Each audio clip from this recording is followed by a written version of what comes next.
Mes chers collègues, les enjeux de la stratégie territoriale de sécurité et de prévention de la délinquance sont importants, car ils concernent notre quotidien, ils concernent aussi l'égalité de nos concitoyens et aussi, évidemment, l'ambition que nous avons de construire une ville apaisée.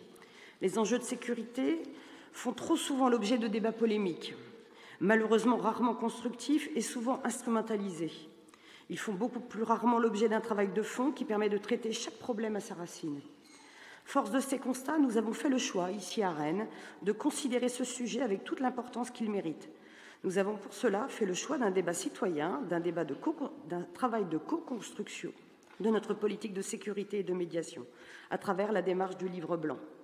La stratégie sécurité et de prévention de la délinquance pour la période 2021-2026 est en partie le fruit de cette démarche. Et il est intéressant de constater que pour les Rennaises et les Rennais, ce sont bien les enjeux d'éducation, de prévention, de solidarité et de dialogue qui sont privilégiés pour répondre aux problèmes de sécurité. La parole des habitants de Rennes fait ressortir une volonté de renforcement de la présence humaine, des éducateurs, de médiateurs, d'espaces d'écoute aussi avec les parents dans le cadre d'une amélioration des questions de parentalité. Alors, présence d'éducateurs, de médiateurs sur l'espace public, mais aussi aux abords des écoles. Et évidemment, nous partageons ces objectifs. Oui, nous avons besoin de plus de médiateurs, de plus d'éducateurs, d'écoute des parents, d'une police de proximité qui soit à l'écoute des habitants, d'une police nationale qui soit plus disponible, plus proche des habitants et plus présente la nuit dans certains quartiers. Nous avons aussi besoin d'une politique renouvelée en matière de lutte contre les trafics de drogue qui gangrènent toujours plus la vie de nos villes. Le rapport parlementaire présidé par une députée Les Républicains sur le cannabis et qui promeut une régulation des trafics par la légalisation du cannabis nous semble être parmi les pistes à explorer. Nous sommes convaincus que la sûreté locale repose sur une approche préventive et partenariale. À l'échelle d'une ville, la sûreté est une coproduction d'un ensemble d'acteurs. Police nationale, service de justice, police municipale, agents de surveillance de la voie publique, médiateurs, éducateurs, et articule différentes politiques publiques, à savoir l'aménagement du territoire, les politiques jeunesse, les politiques en matière de culture, de sport, de lutte contre la pauvreté et les discriminations, et les politiques de santé. La stratégie territoriale de sécurité et de prévention de la délinquance va bien dans ce sens d'une action globale à 360 degrés, pour reprendre votre expression, Madame la maire.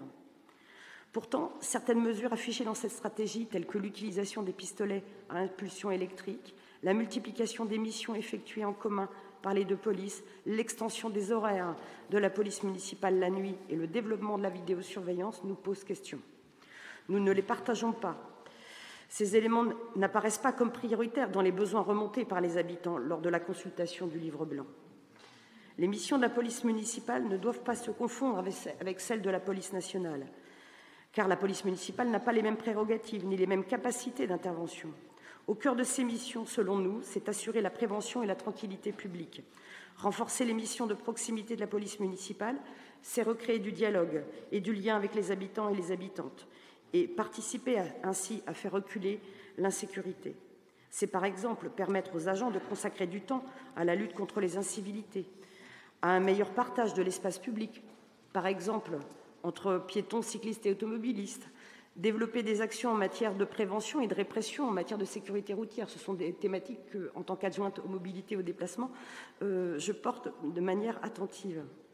L'État doit assumer ses responsabilités et sortir enfin de l'ambiguïté en menant une réflexion sur les priorités et sur les moyens permettant à la police nationale et aux services de justice de jouer pleinement leur rôle dans la lutte contre la délinquance.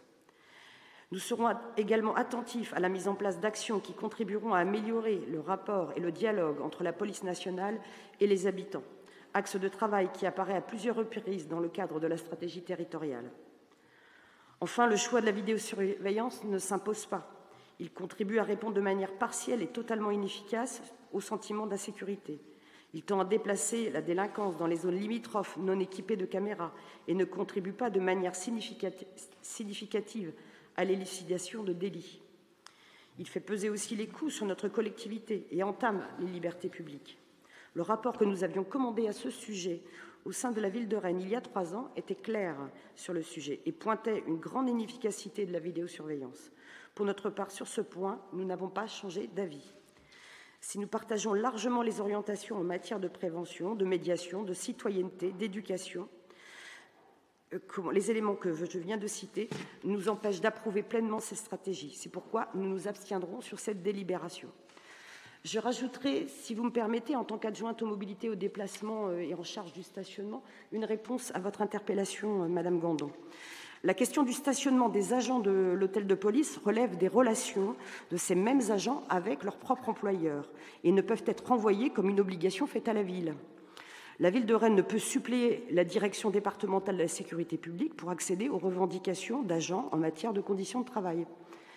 La direction de l'hôtel de police peut réserver des places de stationnement dans nos parkings en ouvrage, comme Arsenal et Colombier, qui aujourd'hui ne sont pas complets, et pour permettre aux véhicules personnels des agents d'y stationner. Nous n'avons pas de tarifs dédiés à certaines professions.